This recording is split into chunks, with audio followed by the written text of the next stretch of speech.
All right, welcome back to ABA exam review and the continuation of our RBT exam practice question series where we're going through another set of questions together and breaking them down. If you're new to the channel, welcome. If you're returning, a welcome back. Please like and subscribe. Be sure to check out btexamreview.com for all of our study materials, including our combo pack. When you pass your exam, let us know so we can include you in the Sunday shoutout. Work hard, study hard. Let's get going. A restrictive intervention is implemented at school that successfully reduces a client's disruptive behavior in the classroom. However, parents report the same disruptive behavior has dramatically increased at home where no intervention is in place. What explains this pattern based on this information? So we're identifying the pattern of behavior. And what do we know? We know a new restrictive intervention is implemented at school and it has reduced behavior. Okay. However, parents say the same behavior has increased at home where no intervention is in place. When we have a situation where behavior in environment 1 is changing either up or down because of a new intervention, and behavior 2 in environment 2, or behavior in environment 2 is also changing but without an intervention, what is that called? What is occurring in that situation? A, the school intervention is ineffective. Well, it seems to have successfully reduced behavior. The intervention is effective, it's just now having an effect on behavior in a different environment. B, the parents are implementing the intervention incorrectly. Well, the question said no intervention is in place at home. C, behavior contrast. Yes, behavior contrast occurs in a situation like this. We change an intervention or a reinforcement schedule in one environment, nothing's changed in the other, and the behavior tends to move in the opposite direction. That is behavior contrast. D, the behavior has generalized from school to home.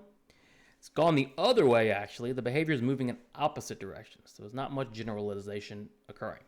So what explains this pattern based on this information? C, behavior contrast. You teach a client to identify things you can eat by presenting apples, cookies, crackers, and sandwiches. The client then correctly identifies pizza and grapes as things you can eat without direct training on those items. What are all of these items functioning as? So we're looking at the items here, and what are they functioning as? What do they have in common? Well, we're teaching a client to identify things you can eat. So our response is what? Things you can eat. And you present apples, cookies, crackers, sandwiches. They then identify pizza and grapes as things you can eat. So this same response is occurring across all these different items. So all those items, all those stimuli are having the same effect or causing the same response. So when we have stimuli that evoke the same response, what do we call that? Well, we call that a stimulus class. This is a class of stimuli that evoke the response of what can I eat or things you can eat. Why is it not a response class? Well, there's a singular response, right? And these are not the responses, they're the stimuli. See, a consequence class. The stimuli aren't the consequences, they're evoking the behavior, right? They're the antecedent. And then the skill repertoire, again, repertoire would have to do with the responses, not the stimuli. So we're looking at the stimuli here. We're looking at them all being similar. They're evoking the same response. That makes them a stimulus class. A client has successfully learned to request breaks using a communication card instead of engaging in aggression. The team now wants to teach the client to tolerate longer work periods before breaks are needed. What should be the next step? So let's think about this intervention. The client has learned to request breaks with the card. That's great, instead of the aggression. Now the team wants the client to work longer before breaks are needed. What are we going to have to do if we want them to work longer? Well, you'll typically need to change the reinforcement schedule, right? Because if they are now receiving reinforcement on an FR1, FR2, whatever it might be, we need to change that so they're working longer before breaks. So how should we do that? A, immediately remove all break opportunities. Well, changing the schedule or fading the schedule doesn't mean removing reinforcement altogether. We're just changing the response effort, basically, or the time needed. B, gradually increase the work requirements for honoring break request. Yeah, sure, that would be one way to do it. You now have to complete 6 problems instead of 4, something along those lines. So we're changing the requirement, the response effort, to get reinforced. C, continue providing breaks immediately every time indefinitely. Well, that's an FR1, right? And that's not going to necessarily fade out the schedule because FR1 is continuous. It's the most reinforcement possible.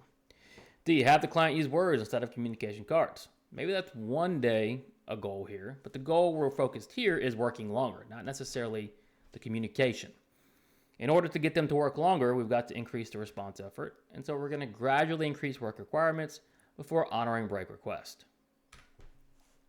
Before working on requesting juice, you allow a client to drink as much juice as they want. During the teaching session, the client shows no interest in requesting juice, and the teaching is ineffective. What did providing free access to juice function as? All right, a more challenging question here. We're looking at the access to juice and the effect it had, the function it had. What did it lead to? Well, you're working on requesting juice, and you allow the client to drink as much juice as they want prior to working on it. Now, when you're teaching, the client has shown no interest in requesting juice. Well, why? Well, let's use common sense. Motivating operations are a lot about common sense, even though they seem complex. How is the client's motivation going to look if they've drank a bunch of juice and now you're offering them juice? Well, if you eat a bunch of ice cream and then somebody immediately offers you a bunch more ice cream, your motivation to get that ice cream, the value of that ice cream has gone down. And the same here with the juice. The value of the juice has gone down. They've already drank as much as they want. What do we call that? A, an establishing operation. An establishing operation is going to have the opposite effect.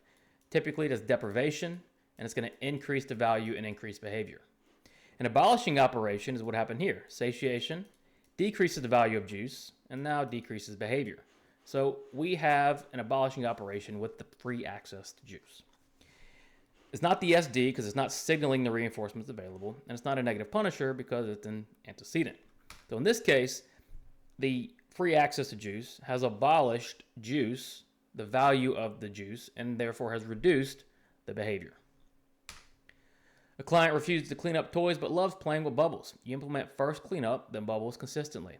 After several sessions, toy cleanup increases. This application of making the bubbles contingent on toy cleanup is considered what? We have a contingency, which is if you do this, then this happens, okay? And the contingency is if you clean up, then you get bubbles. What do we consider that? What is that called? A, the Premack principle. What does the Premack principle say? It says that you can use the opportunity to engage in a preferred response or activity as reinforcement. And that's what we're doing here. Playing with bubbles is contingent on cleaning up. Premack principle in effect. B, negative reinforcement. We're not removing the bubbles, we're adding the bubbles, so it won't be negative. Extinction. We're not putting anything on extinction. We're not withholding anything, right? We're giving the bubbles, and we're using a certain intervention using the Premack principle. D, non-contingent reinforcement. Well, we know here it is absolutely contingent. So, the application of making the bubbles contingent on toy cleanup is not considered non-contingent reinforcement. It's considered A, the Premack principle. Thanks for watching. Check out btexamreview.com for all of our study materials. When you pass your exam, let us know so we can include you in the Sunday shout-out. Work hard, study hard. See you soon.